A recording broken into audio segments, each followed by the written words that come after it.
இரவு நேரம் சாப்பிடக்கூடாத உணவுகளை பற்றி தெரிந்து கொள்ளுங்கள். முதல்ல வந்து ஐஸ்கிரீம். இரவு நேரம் நீங்கள் ஐஸ்கிரீம் சாப்பிட்டீங்கன்னா அது உங்களுடைய இன்சுலினை வந்து அதிகமாக ஆக்டிவ் செய்யும். இதனால் வந்து உடலில் வந்து அதிகமான கொழுப்பு உருவாவதோடு உங்களுடைய உறக்கத்தை வந்து இது தடை செய்கிறது. இரண்டாவது சிட்ரஸ் சக்தி அடங்கியுள்ள உணவுகள். சிட்ரஸ் உணவு நீங்கள் சாப்பிட்டீங்கன்னா உங்களுடைய உடலில் வந்து இது அசிடிட்டியை வந்து அதிகப்படுத்தும். இதுவே உங்களுடைய இரவு உறக்கத்தை வந்து கெடுத்துவிடும்.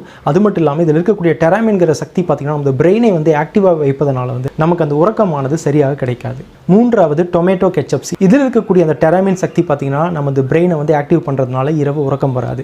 அடுத்த உணவு மதுபானங்கள், குறிப்பாக டெராமின் அதிகமாக இருக்கக்கூடிய மதுபானங்கள், ஒயினாக இருக்கட்டும், பியர் போன்ற உணவுகள் வந்து நீங்கள் இரவு நேரம் சாப்பிட்டீங்கன்னா நிச்சயமாக உங்களுடைய உறக்கத்தை வந்து அது பாதிக்கும். அடுத்த உணவு வந்து சீஸும் உங்களுடைய பிரெயினை வந்து ஆக்டிவ் ஆக்கும். இதுவும் உங்களுடைய உறக்கத்தை வந்து கெடுக்கும்.